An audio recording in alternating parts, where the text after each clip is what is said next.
Jika suatu saat kalian dicegat debt collector di jalan karena mobil atau motor kalian sedang menunggak angsuran, apa yang harus kalian lakukan? Ini sepertinya bahasan yang cukup menarik dan menantang untuk dikupas, karena hal ini bisa saja terjadi tiba-tiba kepada siapa saja, di mana saja, dan kapan saja, apalagi jika kendaraan Anda sedang dalam kondisi menunggak. Selamat berjumpa kembali dengan saya Maro di Maro Channel. Jangan lupa untuk mendukung channel ini dengan cara tekan tombol subscribe, like, bagikan, dan komen di kolom komentar. Baik, kita lanjut pembahasan kita. Yang pertama, ketika kalian dipepet oleh debt collector di jalan, mereka berusaha memberhentikan kendaraan kalian, baik itu mobil atau motor. Jangan mau berhenti di tempat sepi. Usahakan berhenti di tempat yang ramai dan banyak orang. Fungsinya ialah untuk menghindari hal-hal yang tidak diinginkan. Jadi, sebisa mungkin usahakan berhenti di tempat yang ramai, yang banyak orang. Biar macet juga enggak apa-apa ya. Karena para debt collector biasanya takut melakukan aksinya di tempat keramaian. Mereka nggak nyaman dan was-was jika mereka beraksi di tempat ramai. Keadaan ini membuat mereka sedikit ciut dan takut, karena di tempat ramai mereka bisa dapat masalah besar, apalagi diteriaki maling, rampok, dan lain-lain sebagainya. Risikonya mereka bisa digebukin dan dihajar massa yang sedang ramai. Yang kedua, jika kalian sudah berhenti, apakah kalian mau turun dari kendaraan atau tetap stay di dalam? Yang penting ialah kalian harus mengusahakan jangan sampai kunci kendaraan kalian dapat sama mereka. Kalau di mobil, usahakan kalian stay di dalam. Semua pintu harus terkunci. Jangan sampai debt collector itu menguasai atau masuk ke dalam kendaraan kalian.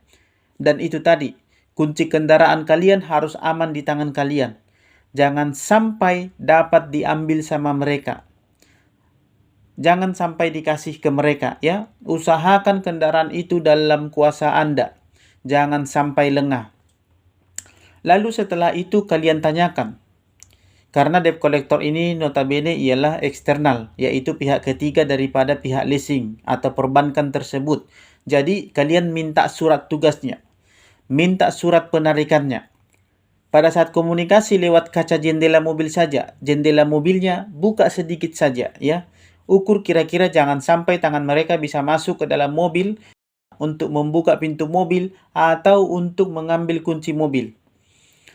Ketika mereka menunjukkan surat tugas tadi dan surat penarikan tadi, kalian cek apakah data-data di surat penarikan itu sama dengan data-data kendaraan kalian. Baik itu dari plat nomor, jenis mobil, tahun kendaraan, dan lain-lain. Termasuk histori pembayaran kredit kalian yang mengalami kemacetan. Kalian perhatikan benar-benar di sana ya, satu persatu.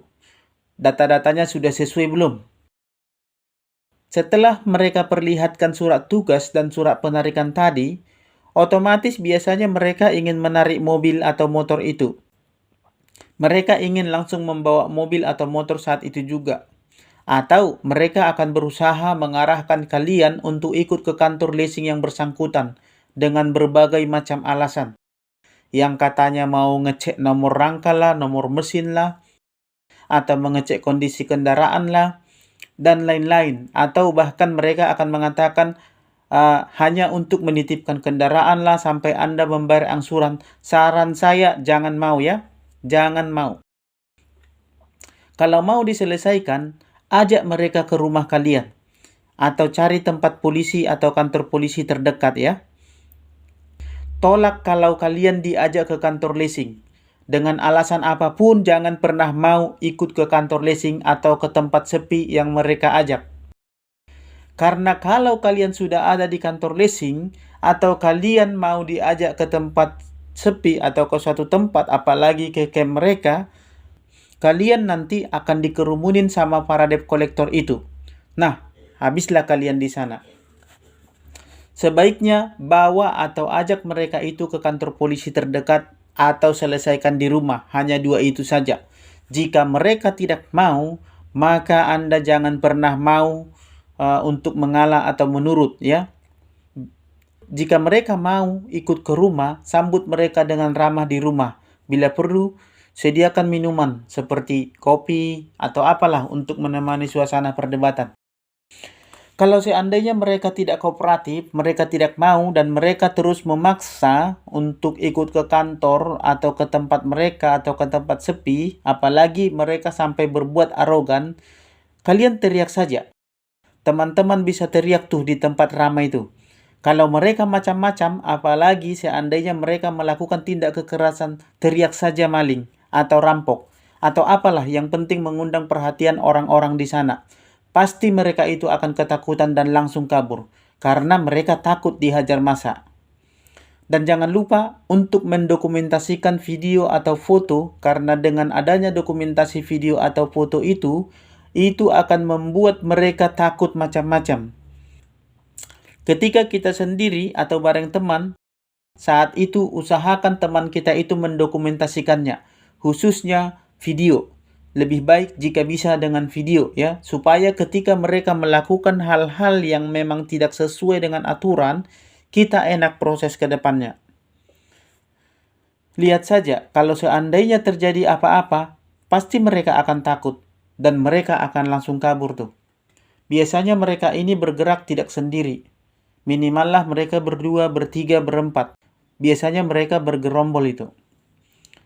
Itu tandanya apa?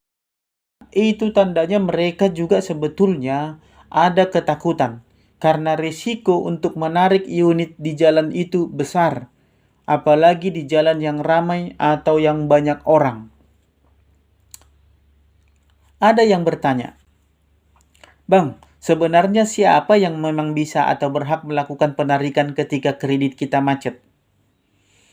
Sesuai dengan peraturan Undang-Undang Fidusia atau Undang-Undang Perlindungan Konsumen, yang berhak menarik kendaraan itu ialah pengadilan, bukan salah satu dari pihak seperti leasing atau debt collector ini. Sebenarnya itu nggak boleh. Hal seperti itu, praktik-praktik seperti itu sebenarnya dilarang oleh undang-undang dan hukum yang berlaku di negara ini. Seharusnya pihak leasing tidak boleh menggunakan jasa pihak ketiga karena perbuatan ini tidak dibenarkan. Karena tindakan seperti ini bisa menimbulkan keresahan di masyarakat, bahkan sangat berisiko. Tidak jarang praktik-praktik seperti ini menimbulkan keributan dan bahkan bisa saling hantam satu sama lain, bahkan ada beberapa yang berakhir pidana. Jadi itulah beberapa triknya yang perlu Anda perhatikan dan perlu Anda pahami. Mudah-mudahan materi di video ini bermanfaat bagi teman-teman yang sedang dalam masalah ekonomi yang mengakibatkan cicilan Anda tertunda. Semoga rezeki Anda lancar ke depannya dan semua tagihan bisa terbayar sampai lunas. Dan akhir kata, saya ucapkan salam sahabat.